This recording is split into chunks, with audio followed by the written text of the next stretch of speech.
प्रधानमंत्री जी बार बार बिहार आ रहे हैं, तेजस्वी जी ला रहे हैं और वो आ रहे हैं।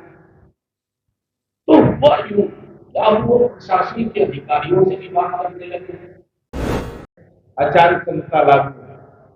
बावत भी अगर सरकार के कुछ अधिकारी जाकर करके रात में मिलते हैं और मिलकर करके प्रशासनिक बहाने में हस्तक्षेप लगातार अगर करते हैं तो ये पूरी तरह से हमारा अपना मानना है कि दुर्भाग्यपूर्ण है।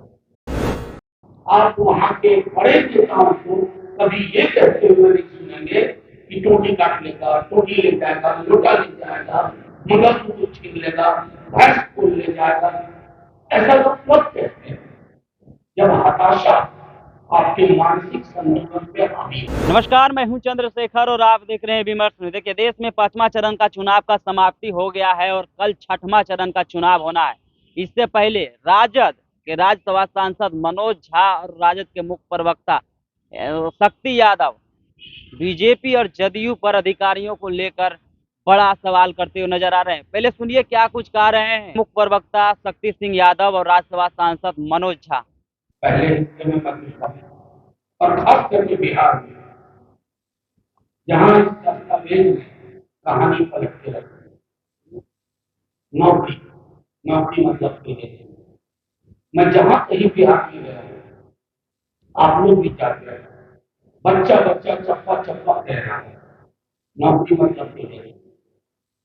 महिलाओं को 1 लाख प्रति वर्ष करीब 2 महिलाओं को अग्निवीर योजना में तब्दीली करके पुरानी व्यवस्था लागू करना, रेलवे की भर्ती और बहाली, 500 रुपए में गैस सिलेंडर, अब इसके आगे कुछ नहीं चल रहा।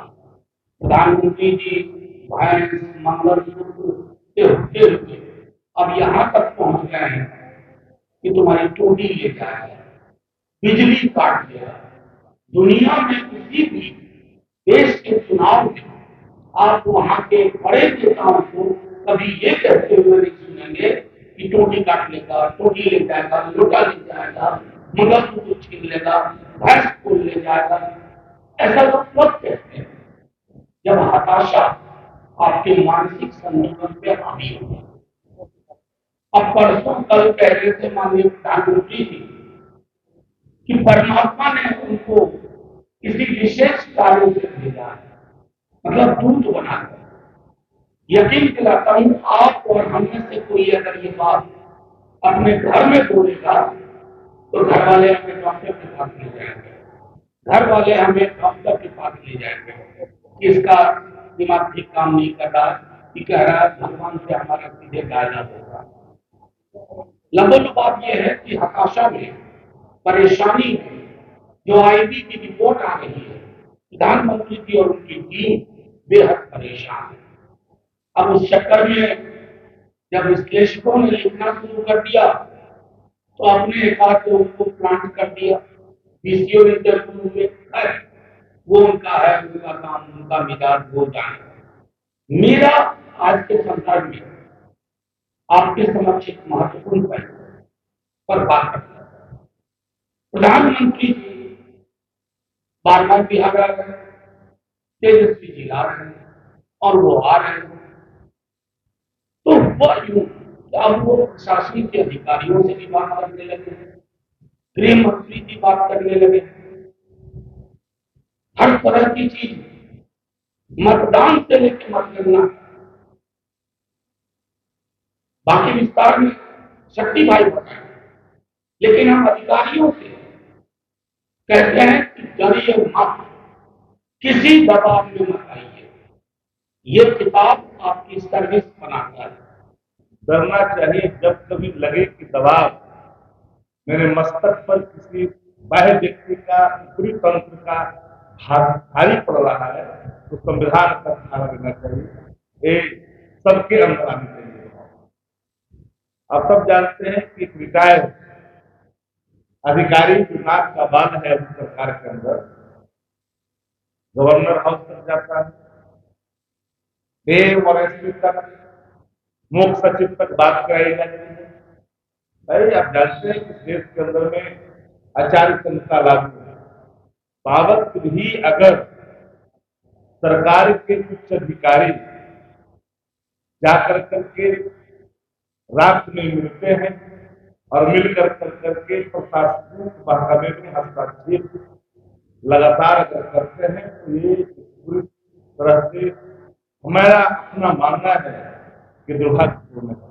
और उन अधिकारियों ने सेवानिवृत्त ले ली है, उनका तो कुछ दिन के मेहमान है, लेकिन जिनके भी तो भविष्य शुरू हुए हैं, लंबी दिन की यात्रा करनी है, उन्हें कभी भी कानून को हाथ में नहीं लेना चाहिए।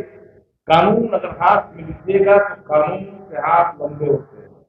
कानून कभी आपको अंतिम पद तक आपका पीछा नहीं छोड़ेगी और कानून के शिकंजे में कानून से छेड़छाड़ करने वालों को आना ही पड़ेगा। और मैं एक सब आपको क्योंकि मेरे के सानिध्य में रहते हैं, आपको पता ही, और हम लोग सरकार में जो लोग रहे हैं, हम लोग के पास भी कहीं न कहीं फीडबैक होता है। जो लोग अभी नए नए आए हैं सरकार में, जो लोग सरकार लंबे समय तक चलाए, तो उनका अनुभव है। हर अधिकारियों का कहीं न कहीं फीडबैक खुल करके सामने आ ही रहा है। कौन नहीं जानता है वो कौन व्यक्ति है जिसके दबाव में क्या हो रहा है? कौन ऐसे बने व्यक्ति? एक एक व्यक्ति जानता है बिहार का। कौन जो राजभवन जा रहा है? आचार्य संहिता के मामले में प्रोटोकॉल के कर्म दायरे बने होते हैं, प्रोटोकॉल का निर्वहन किस रूप में होना है, उसके सारे मानदंड हैं। अगर कोई नियमों को तोड़ेगा, हम या कोई कानून से छेड़छाड़ करेगा, तो कानून कभी उसको छोड़ नहीं सकता है और कानून का सामना करना ही पड़ेगा। सेवानिवृत्ति के बाद अगर कोई समझते हैं कि हम किसी के सानिध्य में जाकर के हम हस्तक्षेप करेंगे, मैं तो पूरी तरह से स्वतंत्र निष्पक्ष बिना हस्तक्षेप के हम हर चुनाव के पक्षकार रहे हैं। किसी प्रकार का बाह्य दबाव चुनाव के अंदर, चाहे मतगणना हो, मतगणना के पहले चुनाव प्रक्रिया। तो आपने सुना शक्ति यादव कहते हुए नजर आ रहे हैं कि पीएम मोदी जब जब बिहार आते हैं कुछ खास लोगों को बुलाते हैं और खास लोगों को बुलाने के बाद रात के अंधेरों में निर्देश दिए जाते हैं चुनाव को लेकर। वहीं राज्यसभा सांसद मनोज झा भी पीएम मोदी पर हमलावर होते हुए नजर आ रहे हैं। वो कह रहे हैं कि प्रधानमंत्री मोदी आते हैं बिहार तो अपने चुनावी भाषण में कहते हैं चारा चोरी की बात, मंगलसूत्र की बात, रोटी चोरी की बात, जबकि किसी भी देश में इस प्रकार का बात जो है जितने बड़े नेता है उस प्रकार का बात नहीं बोलते हैं। कहीं ना कहीं तेजस्वी यादव जो नौकरी दिए हैं उससे पीएम मोदी घबरा गए हैं और इस प्रकार का बात बोल रहे हैं। और हम उनको बता देना चाहते हैं जिस प्रकार से अधिकारियों को निर्देश दे रहे हैं, तो सरकार जो है बदलते रहता है, सत्ता बदलते रहता है, लेकिन कानून का हाथ लंबा है। कानून जो है अपना काम संवैधानिक तरीके से जरूर करेगी। तो इस प्रकार के वीडियो से लगातार आपको अपडेट कराते रहेंगे। आप देखते रहिए विमर्श।